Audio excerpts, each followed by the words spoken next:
मैं कहता हूं बकरीद के मौके से आपने जानवर खरीदा 15,000 का, 20,000 रुपये का माल आपने खरीदा और लोगों को ला ला कर दिखाते हैं, चलो देखना मेरा माल।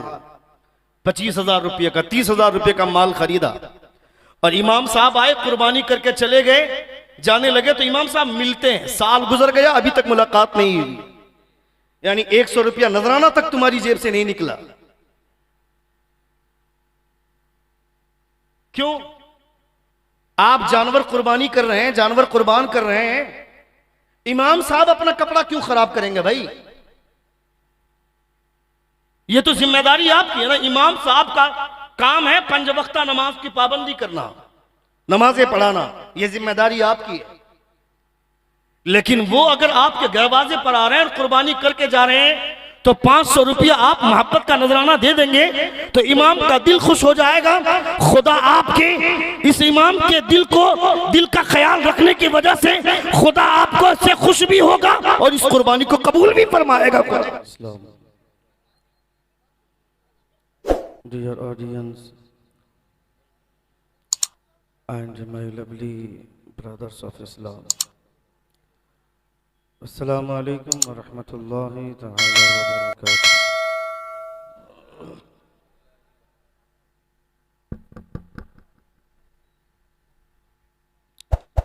Alhamdulillah